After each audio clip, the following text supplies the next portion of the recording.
I failed forward. My path is a little unconventional. So when I started working somewhere when I was about 23 years old, I started working at this e-commerce shop called Four Wheel Parts. And one of my coworkers sold me a magic e-commerce store. And that was like, oh, I'm going into entrepreneurship. This is it. And promptly tanked that website. I learned a lot about how important it is to vet your partners. I'm not saying they're bad people, but just that I learned a lot about partnerships. And then I bought another website from him, didn't learn my lesson. So I bought an IT training website called Upper Training. That promptly failed. And by the way, I had no interest in magic or kind of software training and promptly failed at, I think this is age 23 or 24, failed immediately and continued to work on someone else's dime while trying to figure out this entrepreneurship game. About 2 years later, I had started to try to start a consultancy called Evergreen Search, which is like just think of it as an agency. And I was also doing work on Upwork too. So I was freelancing while I was working full time somewhere. And one of the leads reached out to the front desk of the company.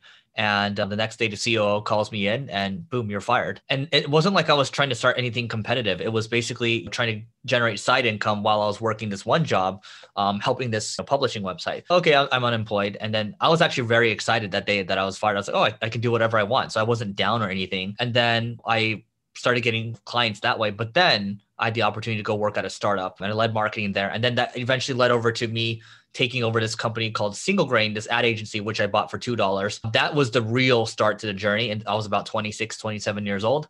And from there, promptly tanked the company all the way, made the company bad to worse, dropped all the way down to one employee. And that was really my beginning to entrepreneurship. Okay. So how did you bring it back up and how long did it take? Yeah, I think the failures are more funny than They the are pretty funny. successes. Yeah, I had actually read this book, just a little more on the failure real quick. I read this book called Let My People Go Surfing. And then from the Patagonia co-founder, great book. And I took it literally and I was like, oh yeah, let my people go surfing. So I stopped showing up to the office and let my people go surfing and then started hearing all these crazy reports and then had no sense of what culture and communication looked like. And that's what happened. But the path to making it work, also my outside accounting firm called me and said it might be time to shut it down. And I decided to start focusing the company on, instead of SEO services, on paid media services. And at the time, we had no employees left. We had a couple clients here and there with the one employee we had. Thankfully, when I took over the company, I had also started to focus on SEO. So our SEO started to go up while the company started to tank. And we started getting all these amazing leads. We started ranking number one for the keyword digital marketing agency. So got clients and we couldn't fulfill the clients. So we started going to other agencies and we said, hey, you know what? We'll give you the leads. You pay us 25 to 30% of the monthly. And they would do that. And so we generated a nice healthy profit, a couple hundred grand, 500-600 grand or so from just affiliate. And that was great. And then we realized that these agencies could not retain the clients really well. And so what we did was okay, it's time to build it up. This time let's focus on paid media. So we started hiring full mercenaries and then full-time people. And then we started to build a team around that. And then from that point on, my original thesis of taking over this company with the intent of taking the cash flows and reinvesting it in other more durable sources of income or revenue, that started to pan out. And now combined with everything that we have, it's over 8 figures, which is great. We went from bought it for $2 to 8-figure business. That's what happened. So, And what do you attribute to moving from failure to scaling up and success? Because there has to be something in between. yeah, for me, I think it's failure, success. That's been the story of my life. I was the ultimate failure. I almost got kicked out of high school, almost got kicked out of college, got fired from 2 jobs. My credit score was like 480. When I was 19, 20 years old, I played a lot of poker. So I learned how to fail forward. And a lot of these scenarios, whether it's playing games or playing poker, taught me how to fail and taught me that failure is the price of success, right? Like it's a prerequisite. It's part of the journey. So whenever I find myself doing something new, like I started playing tennis for the first time on Sunday. It's, oh yeah, learning how to fail. I suck. I really suck. And I think that's really made me numb to the pain. And I think that's what it is. And by the way, I didn't really get a lifeline from anything. It's just I spent a lot of time head down figuring it out. And thankfully it worked out. I won't say like I had any genius stroke of luck or anything like that. So, well, did you have mentors or advisors or did you study? Because going from failure to really being mature in your space and being a thought leader, there has to be some major development, not just failure. Yeah, I'll give you a couple specific examples. So at age 26 to 27, uh, this is before I took over the company. I had basically finessed my way into EO. So I wasn't quite a co-founder of the company. I was a partner, but I had a COO title. And so luckily I joined EO. And then my forum, this is the group that I was with for 7 years or so. I was one of the founding members and I learned a lot. I don't know what I don't know. I've learned about cash flow forecasts and things like that. So they had helped me along the way. And also I was reading a lot and also I was learning a lot from podcasting. So at the same time, when I took over the agency, I had started to learn a lot from people, and I would selfishly ask a lot of questions tailored to the business. And I think from that, it was really through osmosis. They'd give answers, and then really they're sharing their experiences, like in EO or YPO, it's known as Gestalt. And I just decided to take their experiences and make it into my own. And that's what happened. So I think I had the guidance of books, the guidance of podcasts, like learning from others, and also the guidance of a peer group like my EO forum. I love that you said that because I'm the same way as far as learning from others and the Gestalt method and just listening, absorbing, and then putting into action what sounds like it's relevant to me and my business. Okay, so moving along, congratulations. You wrote a book called Leveling Up. You're a gamer. Is this a book that parents of gamers should read and also their gamer kids? So Yeah. that they don't end up going, oh my God, my kid is a loser, is a Yeah. failure. Yeah, that's exactly what my parents thought. But yeah, I got the book right here. Here's a physical copy right here. Beautiful. Yeah. And Yeah, I love how it's laid out. And I love how thank you. the icons look like game segments and it's just really well done. So talk about the book and who's it for and Yeah. what are your hopes for it? I think what we found is that there's a unique angle for both sides. The parenting angle is huge because you're going to do anything for your children. And even today, I was interviewing someone for a head of talent role. And she's, oh, I bought two copies, one for my nephew, one for me. And she's, yeah, my nephew played a lot of games, graduated, has no idea what to do with his life right now, feels completely lost. I was like, oh, yeah, that's basically me. So it's a perfect book for that. But I think the parenting angle is basically the thesis is that gaming creates leaders. It creates successful people. Elon Musk played a ton of games. Maybe he's on the extreme side. Mark Zuckerberg played a lot of games as well. Some of the best gamers I watched from when I was 9 years old, they were winning championships and cars back then.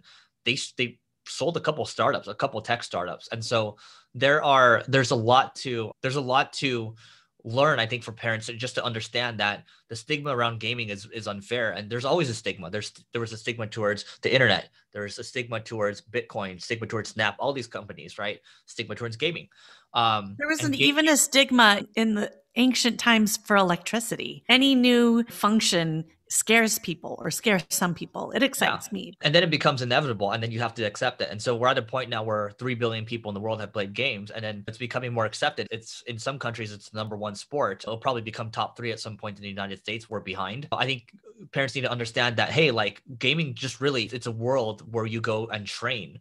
And that's where I learned teamwork, resilience, communication, collaboration, all these different things, right? It's the same thing as sports, right? If you overtrain too much, you might tear your ACL. Same idea, same habits, and then you can carry that over into the real world. You just can't stay in that shadow world for too long. So there's a parenting angle, but then the other angle mainly is really targeting my younger self. I told myself at 10 or 11 years old that this feeling feels really good. I wish I could if I can recapture this in real life, I'm going to be good. And now the understanding is, yeah, you are going to be good. And I saw really the message is to get out to all these people just to understand that, hey, even if I can help them change one little behavior, they're going to be on the right track. And the message to me is really more important than trying to make money from the book or anything like that, which is why I chose to do a hybrid publishing model.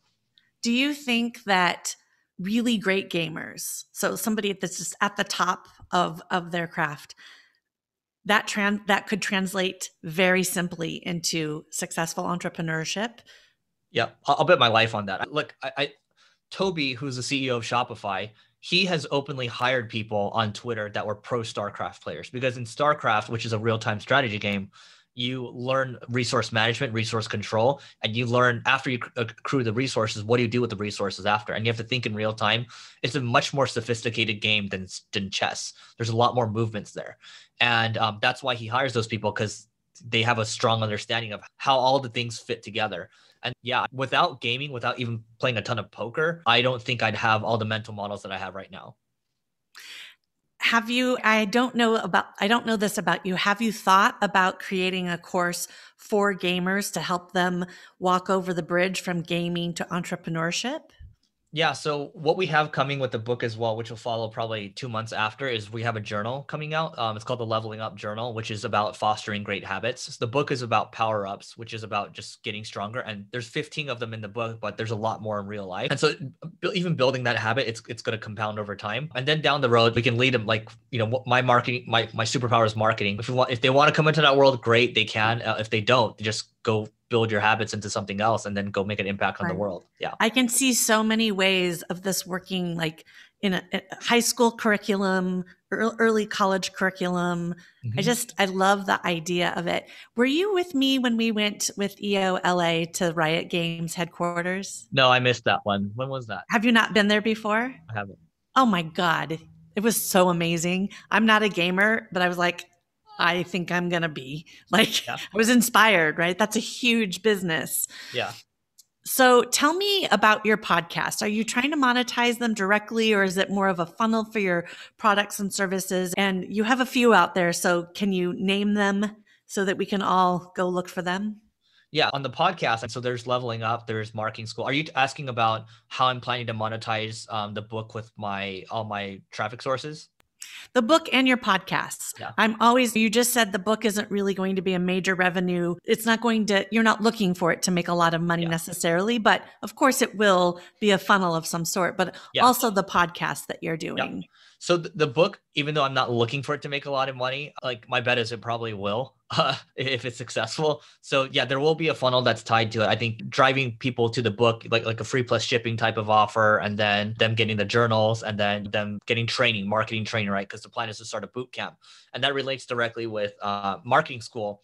So the podcast I do with my co-host Neil Patel, that one's about $1.5 million a month right now. And we have events that are tied to it where we charge 25 to 35 grand for a ticket per year. And there's that one. And then we charge advertising for it. And then we want to add a boot camp to it. And the whole idea here is it's 12 weeks. It might be an income share agreement type of thing where you don't pay anything until you get a job, and you pay 15% of your income for the first 2 years with a cap of 30 grand, something like that. Or you can just pay 20 grand up front.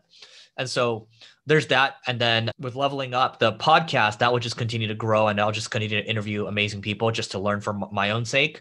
And that's what we plan to do. But the entire funnel, if I were to think about this long term, is the agency. I'll always keep that, even though we have other businesses, but the agency will be used as to train people up, and they can either stay within the agency or they can come to our portfolio companies, or there's a recruiting angle as well, where Neil and I get asked all the time for marketers. And so there could be an angle to bring people into other companies, and we'll train them up. So really taking people from zero to actually getting a job. I think that's the goal, because ultimately my goal is to level up the world with marketing, and that fits in well with that mission.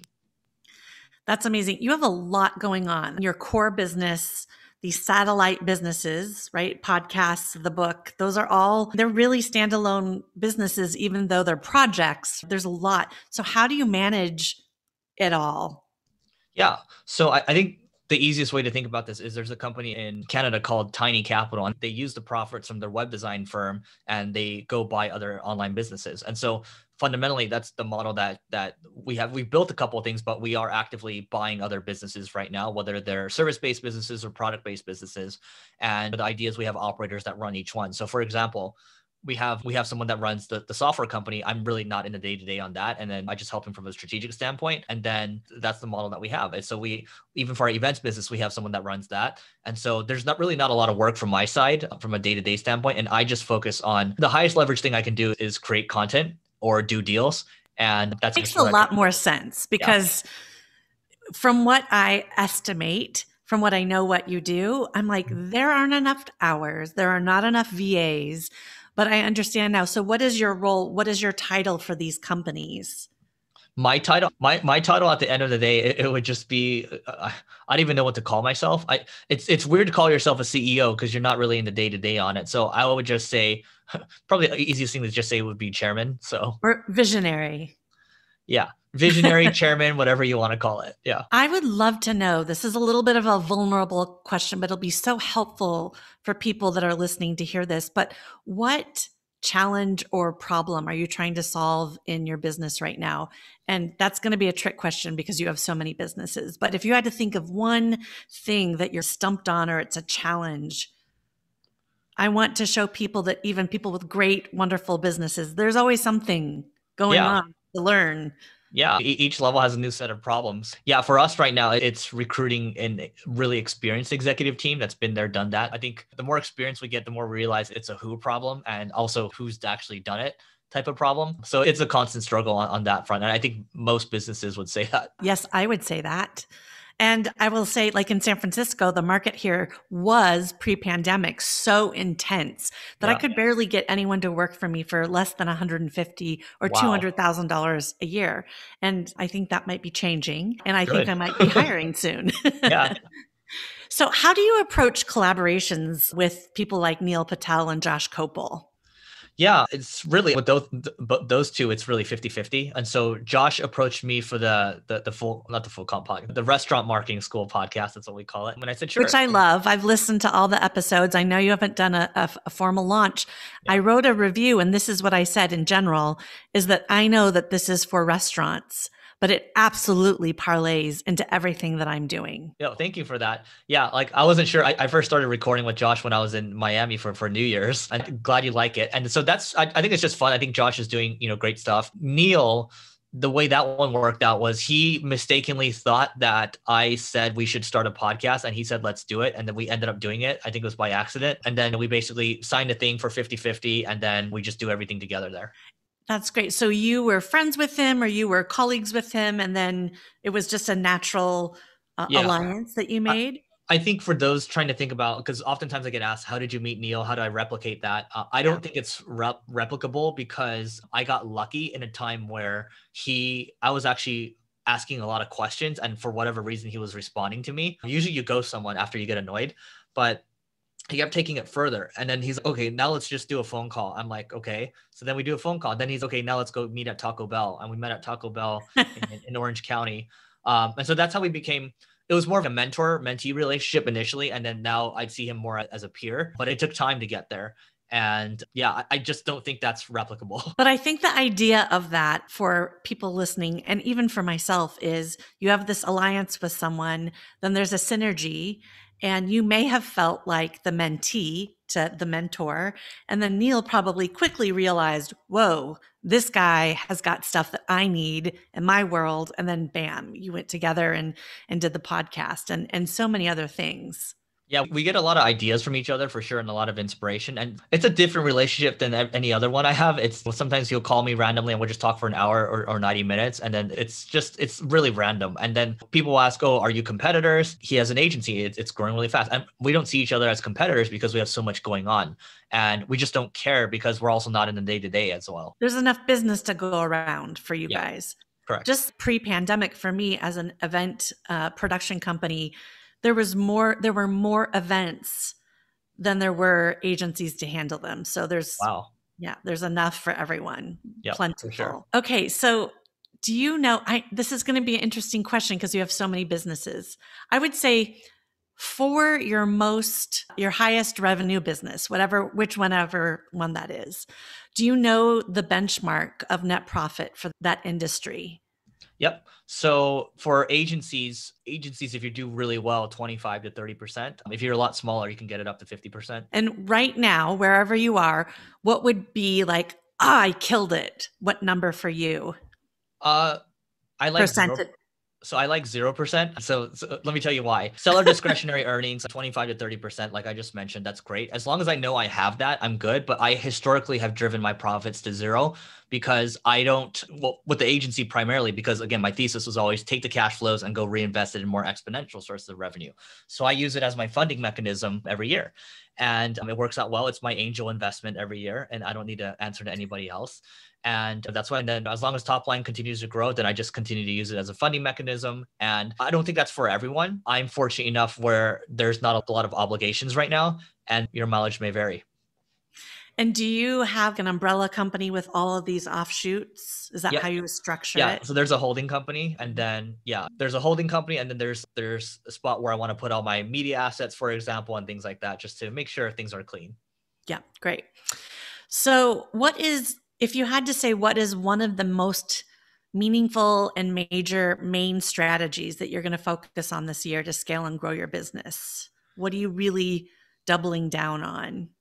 Yeah, for me, I think I'm spending a lot of time on Clubhouse, and as you've seen. Yeah. So There's, to me, that is just building relationships at scale.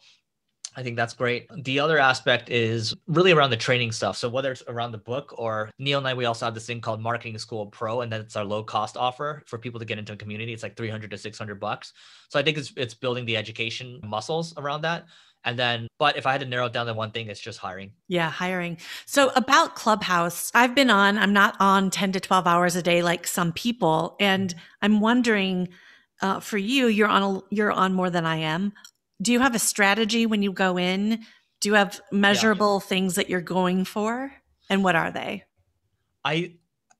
I think I'm lucky because in some rooms I go into, they just pull me up and they immediately say my name like I'm some celebrity. And then I feel bad sometimes because it cuts other people off, but I get to talk immediately. And then what happens is I talk for a little bit and then I just go idle. And then so I'm just idle in the room and the followers are growing. And then my iPad's out in the other room and it's just growing. And then in the evening, that's when we'll become a lot more active. So yesterday I did a room for about 3 hours or so, about 600 people joined.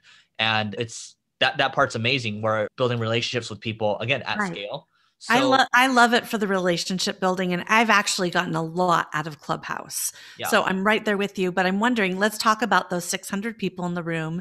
Mm-hmm. You may not have done a count, but how many followers on Clubhouse do you think you attracted? And then how many Instagram followers? So in that room, I think I gained about 200, let's call it, to be conservative, I got about 200 followers from doing that room. And then I engaged with a couple of people in the crowd. So one was like a Instagram influencer. She had 1 million followers or something. The other one started a company, brought it from 0 to 50 million in a year, super young woman.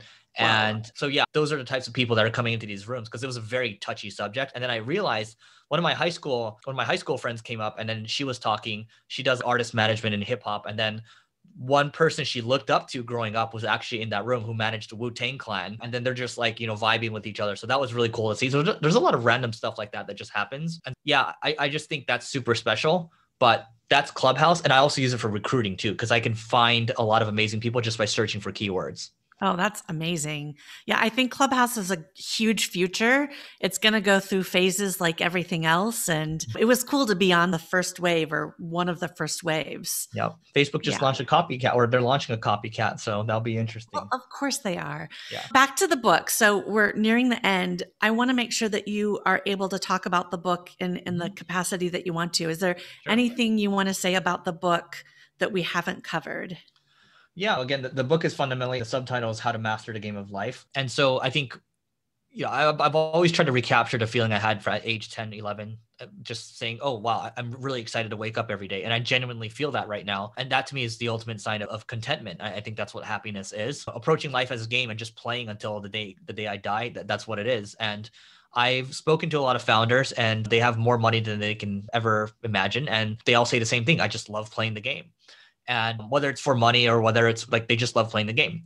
And I think if life is viewed as a game and we understand that gaming creates leaders, creates successful people, and it's not a complete waste of time, then I think we're going to be able to give a lot of people in the world a lot of confidence that they can do great things. And the final thing I'll leave people with, there's a lot of power-ups in the book, but I think one thing that sticks with me is just understanding that a lot of things take time. Like, now I'm looking at this Pokemon card over here that I bought from one of my former employees. He works for Gary Vee now. I paid a couple $1,000 for this thing, for a piece of cardboard. Gary Vee loves that stuff. It's so great. Yeah. And this is one of those things that, look, this will appreciate. The idea is this is an investment, it will appreciate. And so most people, I think they want instant gratification and it's super hard, but being able to think in decades, being able to think like an investor instead of instead of timing the market, you spend more time in the market. I think that's what it is. And people can think like that, then they're better than 99% of others out there. That's great. I think you're doing such a great thing. And thank you for taking the time. So we'll end the podcast here. I'm wondering if you could do a little bumper for me. I'm going to send you in the chat something that you can say. You can also make up your own, but I made it real simple for you. Sure. In case you. Yeah. Ready? Okay, go. This is Eric Siu, owner of Single Grain and the author of Leveling Up. You've got to check out the Fascinating Entrepreneurs podcast with Natasha Miller.